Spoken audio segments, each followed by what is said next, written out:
La exposición final de esta jornada corresponde al profesor Alejandro Ferrari, profesor de Eclesiología, que representa a la Universidad Católica del Uruguay,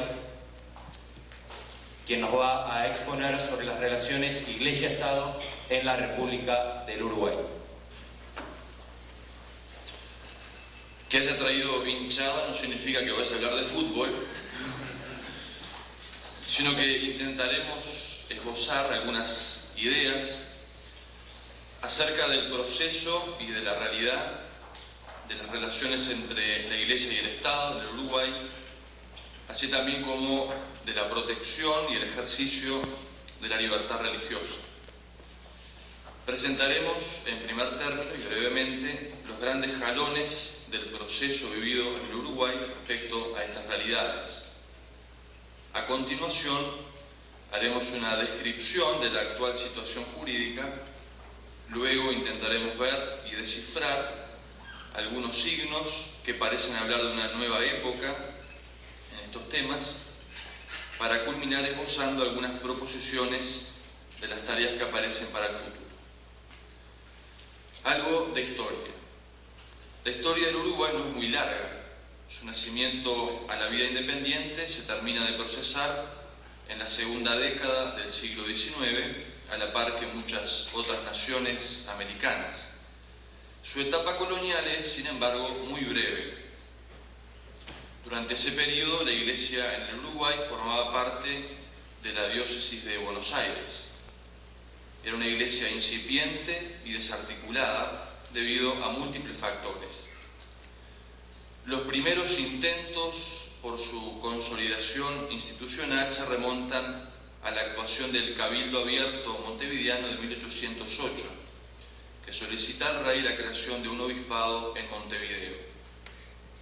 Desde 1810 se desata el movimiento revolucionario independentista, que hasta 1820 tiene en la figura de don José Gervasio Artigas a su principal impulsor y caudillo.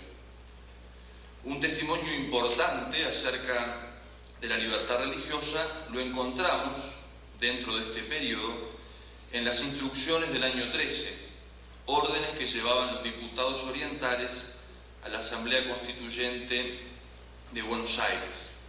Su artículo 3 reza: promoverá la libertad civil y religiosa en toda su extensión imaginable. De 1830 a 1917 podríamos titular este periodo de la confesionalidad a la secularización.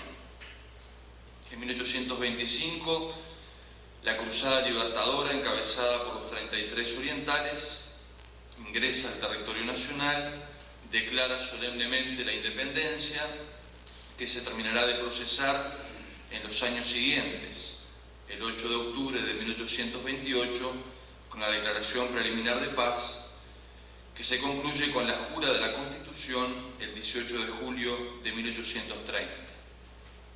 El naciente Estado oriental es, sin embargo, muy precario, una precariedad amplificada por varios conflictos internos, por presiones externas y por una economía desfalleciente tras varios años de lucha.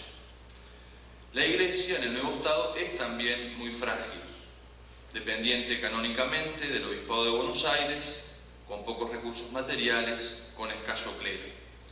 En este marco es, pues, que hay que ubicar la aplicación y el cumplimiento de la primera Constitución. Igualmente hay que atender el fenómeno de la secularización, que desde 1859, por poner una fecha, se irá procesando. Esta secularización creciente tuvo un sustento en el pensamiento de las élites intelectuales, un apoyo imprescindible en la masonería y una base sociológica en los aludes migratorios. El texto de la primera Constitución de 1830, en su artículo 5, decía: la religión del Estado es la católica, apostólica, romana. Este régimen de relacionamiento se completaba con otras disposiciones.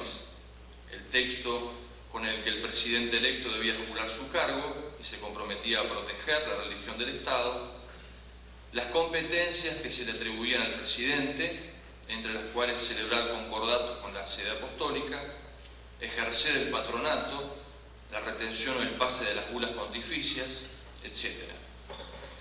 Por otra parte, la misma Constitución consagraba el derecho a la libertad de conciencia y a la libre comunicación de los pensamientos en toda materia. Sin menoscabo de la proclamación de la religión oficial, existía, por tanto, un respeto de los otros cultos, ya sea por la ausencia de prohibiciones en el texto constitucional, como por las libertades consagradas.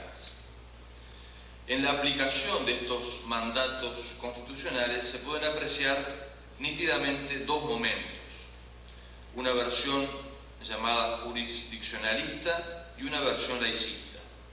El jurisdiccionalismo llega hasta 1878, fecha de la erección de la diócesis de Montevideo; el laicismo oficial desde 1885.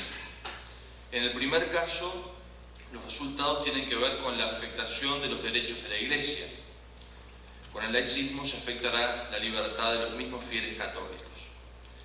En este contexto del Estado patrón, en una Iglesia indefensa, en 1832 el Papa Gregorio XVI crea el Vicariato Apostólico del Uruguay, nombrando al presbítero Dámaso Antonio Larrañaga como el primer vicario. Por otra parte, el gobierno oriental intentó lograr la independencia canónica de la Iglesia Nacional y la celebración de un concordato con la Santa Sede, cosa que también la Santa Sede alentaba. Ambas cuestiones estaban vinculadas. La creación del obispado en Uruguay, en efecto, hubiera permitido la firma de un concordato y posteriormente la concesión de un eventual derecho de patronato. Estos intentos y deseos del gobierno oriental no iban, sin embargo, acompañados por los firmes propósitos de favorecer a la Iglesia, de ejercer el patronato, en especial proveyendo la formación de los sacerdotes con la creación del seminario y el sustento digno del vicario y de su curia. Un historiador afirma: bajo la fuerte presión de los ministros masones se deseaba la independencia y el brillo externo de la Iglesia, pero no un compromiso serio y sincero para una organización estable y definitiva de la misma, que hubiera frustrado sus designios de laicización. Hasta aquí la cita. Estos designios de laicización se desatarán con fuerza en el lustro definitorio, de 1859 a 1963, que coinciden con la elevación de don Jacinto Vera a la jefatura de la Iglesia. Se va a producir entonces el primer enfrentamiento serio entre la Iglesia y el Estado oriental. Más allá de la versión laicista o jurisdiccionalista que se puede apreciar, una de las dificultades se estribó en la extrañeza jurídica que tenía la Constitución y la situación en su conjunto.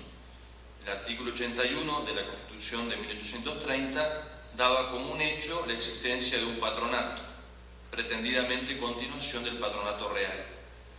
Ese pretendido patronato, aceptado de hecho por la misma Iglesia, no surgía de un concordato que nunca existió, ni de una especial concesión de la Santa Sede, por lo que su ejercicio no estuvo exento de ilegitimidad y de arbitrariedades. Así concluye el historiador antecitado. Se creó así, por medio de usos y prácticas, un derecho no escrito, según los regalistas y los políticos orientales, contra el que no tenían valor las argumentaciones de la jurisprudencia pontificia, y se fabricó además un derecho de patronato de típico cuño criollo, adaptado a las circunstancias y estructuras locales. En 1861 se produce el llamado conflicto eclesiástico que enfrentó al gobierno con el vicario apostólico, don Jacinto Vera, por un problema puntual. Monseñor Vera recibe como respuesta del gobierno la promulgación del decreto de secularización de cementerios, el 18 de abril de este año, Vera arguía y planteaba sus dificultades, y ese conflicto, que duró un año, termina con el destierro de Monseñor Vera a Buenos Aires. Más detalles podrán encontrar en el texto.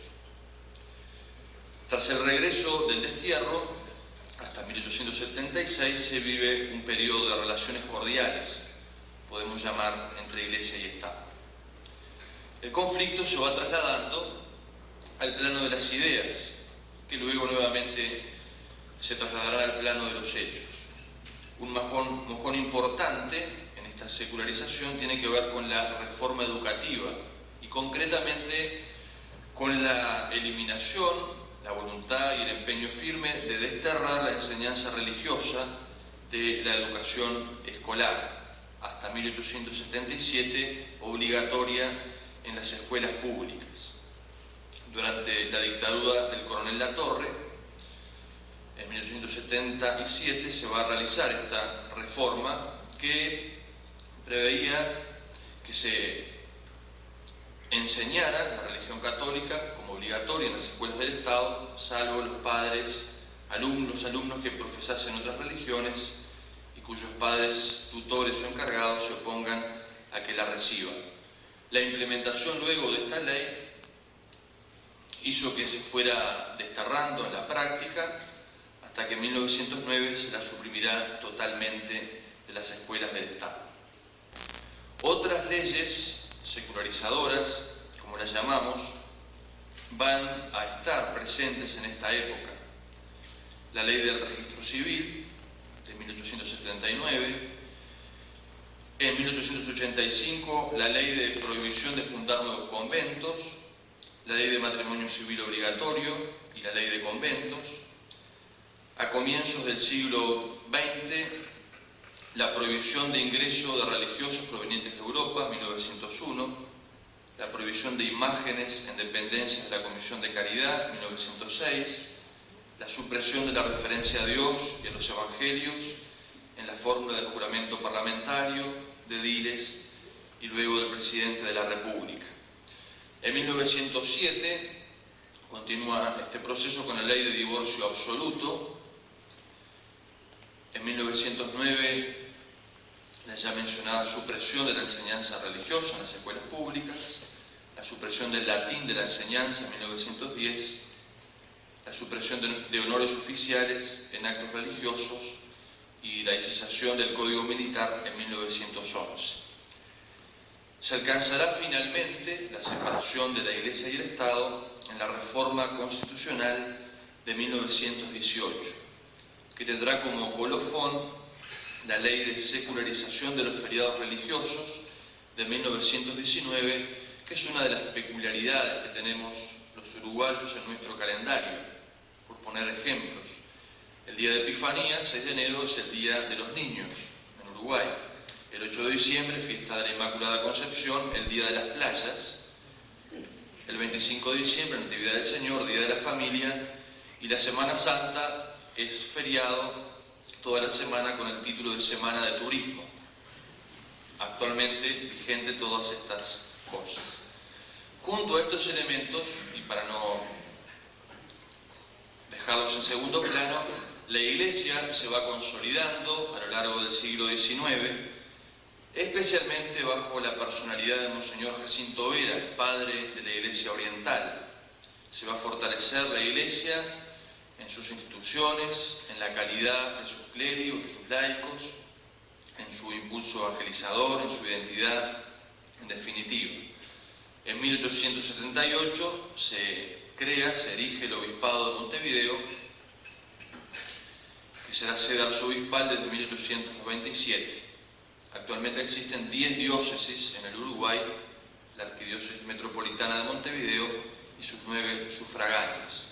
Esta consolidación va a tener manifestaciones de diverso tipo, especialmente en las instituciones, la creación del Seminario Conciliar, el Club Católico, el Liceo de Estudios Universitarios, en la prensa católica, especialmente con el diario El Bien Público, y en diversas otras actividades y emprendimientos que se van a realizar por parte de la Iglesia. Este largo proceso de secularización tiene como punto de llegada, como dijimos, la primera reforma de la Constitución promulgada en 1918. El artículo 5º, vigente hasta ese momento, que hablaba de la confesionalidad del Estado, será analizada su nueva redacción en 13 sesiones completas de la Asamblea Constituyente, donde se analizaron las más diversas propuestas, desde la más agresiva a la de excluir la confesionalidad, expropiar los bienes que se habían construido con fondos públicos, bienes eclesiásticos, hasta la propuesta de mantener todo como estaba. En el medio, que fue la propuesta que salió, estaba excluir la confesionalidad del Estado, sancionar la libertad de cultos y reconocer a la Iglesia el dominio y el usufructo de los bienes, especialmente de los templos construidos con bienes estatales. Ese nuevo artículo 5º se mantiene prácticamente incambiado hasta el presente, en las 5 reformas constitucionales que vinieron después. La realidad que estaba en juego, más allá del texto de la Constitución, tenía que ver y tiene que ver con el lugar que ocupa lo religioso, y especialmente la Iglesia, en la sociedad.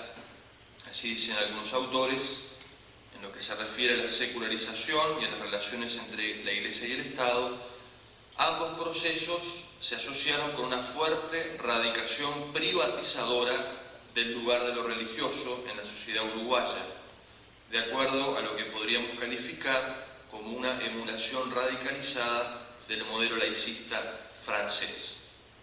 Este lugar se pretendió desde lo público darle a la Iglesia, en lugar de lo privado, ha hecho bastante mella en todos los cristianos y en los católicos. Es así que una visión privatizada de lo religioso, de la Iglesia, de la fe, forma parte de la sensibilidad de los mismos católicos orientales. La situación jurídica actual tiene diversos elementos, menciono algunos. El texto de la Constitución, el artículo 5º, dice: todos los cultos religiosos son libres en el Uruguay. El Estado no sostiene religión alguna. Reconoce la Iglesia Católica el dominio de todos los templos que hayan sido total o parcialmente construidos con fondos del erario nacional, exceptuándose solo las capillas destinadas al servicio de asilos, hospitales, cárceles u otros establecimientos públicos. Declara asimismo exentos de toda clase de impuestos a los templos consagrados al culto de las diversas religiones. Hasta aquí el texto constitucional. Dos elementos emergen con claridad. El primero, que se destaca por lo que veníamos viendo, es la separación entre la Iglesia y el Estado. Además, el texto atiende el fenómeno religioso, más estrictamente los cultos religiosos, que se mencionan por 2 veces. Por eso, para profundizar estos aspectos, 2 preguntas pueden guiar: ¿cómo calificar la separación? Y ¿cómo se puede calificar al Estado uruguayo en materia religiosa? Dentro de los sistemas de separación entre Iglesia y Estado que consagran un Estado no confesional, existen diversas situaciones. Una línea de interpretación más divulgada en Uruguay habla de una separación neutral de Estado laico. Otra escuela, más reciente, prefiere hablar de separación benévola, en cuanto que existe una consideración especial hacia lo religioso, como ya hemos visto. Nos inclinamos nosotros por esta segunda postura, la que afirma que existe una separación benévola entre la Iglesia y el Estado. Obviamente que una cosa es el texto constitucional y otra su aplicación. Obviamente que ha habido una versión laicista, lo cual no quita que en el texto mismo esté asegurada esta atención a lo religioso. De lo dicho anteriormente y ampliando la consideración al conjunto del fenómeno religioso, el Uruguay reconoce la existencia del fenómeno religioso. Tiene de algún modo una valoración positiva de este fenómeno, ya que lo favorece con la exención impositiva. Y por último, el Uruguay es un Estado de libertad religiosa. Si bien el texto de la Constitución no habla expresamente, concretamente de ella, la fundamenta en la dignidad de la persona humana y tutela específicamente la libertad de cultos, la libertad de conciencia y la libertad de comunicación de pensamientos. Por otra parte, y al ser el fenómeno religioso una realidad personal pero también comunitaria, la Constitución reconoce la existencia de las religiones en cuanto a instituciones. A la Iglesia, en cuanto reconoce el dominio de sus templos, tácitamente se reconoce su personalidad jurídica. El artículo 21 del Código Civil lo afirma explícitamente. Sintetizando, con un comentarista podemos decir: la Constitución dispensa una tutela específica al derecho de la libertad religiosa, asegura la libertad de todos los cultos religiosos en el Uruguay, garantiza que la actividad de los poderes representativos de la nación se reducirá a una acción de exclusiva naturaleza jurídico-civil, reconoce la existencia de entes colectivos como titulares de un mismo derecho de libertad religiosa, ofrece además una valoración positiva del fenómeno religioso. Hasta aquí la cita. Otros aspectos menores tienen que ver, el primero, con la relación con la Santa Sede. Si bien no existe concordato o acuerdo con la Santa Sede, desde 1939, fecha de la creación de la Nunciatura Apostólica, existen relaciones estables de nuncio y embajador entre la Santa Sede y el Uruguay. Muestra de esta relación cordial y estable fueron las 2 visitas apostólicas al Uruguay del Papa Juan Pablo II. Un segundo tema es la educación religiosa y la libertad de enseñanza. No existe, como ya dijimos, una enseñanza religiosa en la educación oficial. Están previstas sanciones a los maestros que violaran esta normativa. Por otra parte, la Constitución garantiza la libertad de enseñanza en su artículo 68. Dicho derecho está asegurado en la práctica en el caso de la enseñanza religiosa en las escuelas católicas, para los padres que puedan enviar a sus hijos. Donde no está asegurada es en los padres, que son los que tienen el derecho a elegir, en los centros públicos de enseñanza primaria y secundaria, lo cual entra en conflicto con la igualdad ante la ley y representa una verdadera injusticia, ya que por otra parte con sus impuestos los padres católicos financian el resto de la enseñanza pública. La labor que le cabe a la Iglesia debe contar no solamente con la intervención de la jerarquía eclesiástica, sino especialmente con la participación activa e insustituible del laicado católico, especialmente con los constructores de la sociedad pluralista, de los que se destacan los cristianos que se entregan al loable arte de la política. Muchas gracias.